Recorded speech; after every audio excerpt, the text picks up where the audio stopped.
C'était autrefois une planète tropicale avec des océans et des mers. Mais toute cette eau a disparu.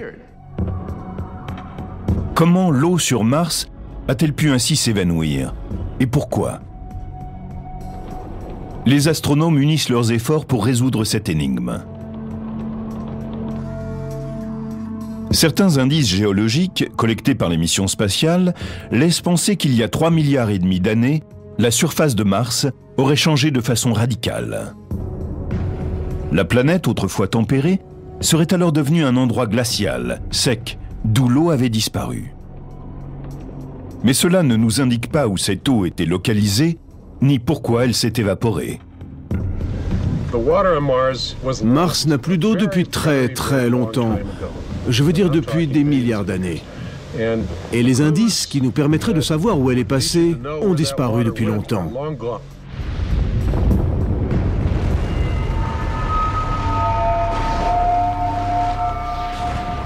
Une série d'événements semble avoir changé radicalement le paysage de Mars. La planète a connu une période volcanique intense, au cours de laquelle la lave s'est répandue à la surface. Quand cette phase s'est achevée, le cœur de fer en fusion s'est solidifié. Les spécialistes ignorent pourquoi, mais très vite ensuite, Mars a perdu son champ magnétique et sa couche protectrice d'ozone. L'atmosphère était exposée à des vents solaires produits par le Soleil qui étaient assez puissants. Durant des millions d'années, les vents solaires ont balayé sauvagement la planète et décapé toute l'atmosphère qui pouvait rester. Mais la vapeur d'eau tombée autrefois sous forme de neige et de pluie a échappé au petit champ gravitationnel de la planète. L'eau est apportée dans l'atmosphère sous forme de vapeur d'eau. Elle est bombardée par des rayons ultraviolets qui peuvent diviser l'eau, H2O, en hydrogène et oxygène. L'hydrogène, qui est le gaz le plus léger que l'on connaisse, dérive jusqu'à la limite extérieure de l'atmosphère. Et là, il est balayé par les vents solaires.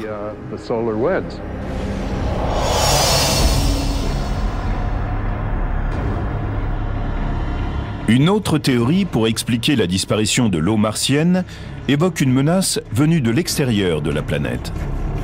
On sait qu'au cours des premières années du système solaire, Mars se trouvait sur un trajet extrêmement dangereux. Il y a environ 3,9 milliards d'années, il s'est produit un événement appelé le Grand Bombardement. Il est possible qu'à ce moment-là, la planète ait été la cible de nombreuses chutes de météores. En même temps, du matériau et une partie de l'atmosphère auraient été éjectés en dehors du champ gravitationnel. Imaginez que nous ayons ici un astéroïde, mais qu'il ait la taille d'une montagne.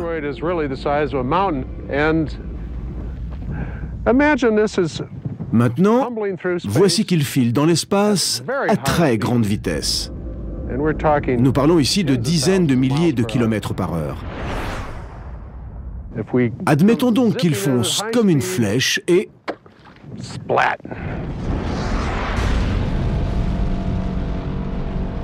il est isolé dans l'espace. Une partie va s'effondrer, une autre va se transformer en gaz atmosphérique qui s'éparpilleront dans l'espace et qui seront perdus.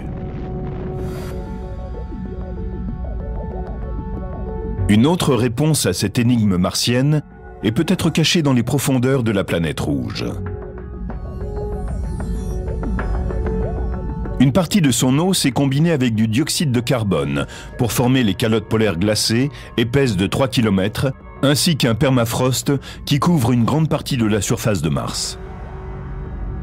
Et nous avons la preuve que de l'eau coule toujours sous la glace.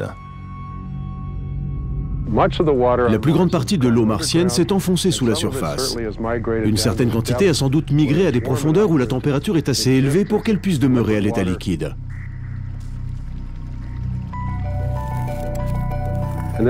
Dans un environnement plus froid, l'eau a gelé en une cryosphère.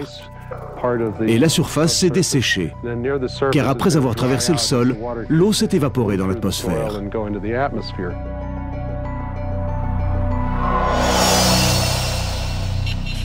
Peter Smith, spécialiste de l'Université d'Arizona, est très impatient de résoudre l'énigme de la disparition de l'eau sur Mars. Voilà. Je creuse ici pour vous montrer ce qui se passe quand on arrive en dessous de la toute première couche qui compose la surface et qu'on descend encore un peu. Parce que c'est exactement ce que nous allons faire sur Mars.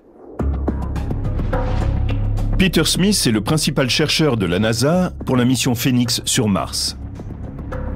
Cette sonde robotique n'a qu'un seul objectif, se poser sur Mars et suivre la trace de l'eau. Qu'est-il arrivé à cette eau?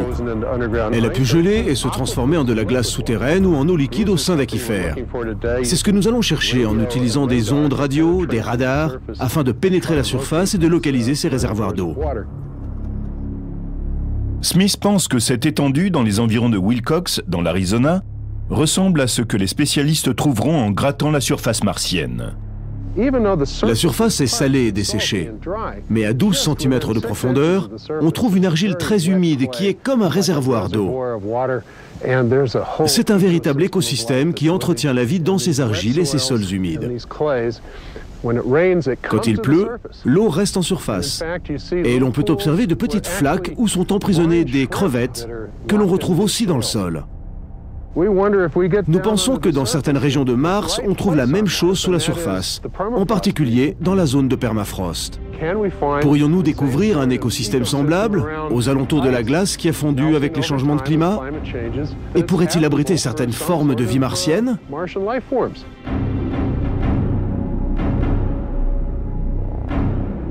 Certains pensent que la vie sur Terre trouve son origine sur Mars. Mais les changements survenus sur la planète rouge présagent peut-être de notre avenir.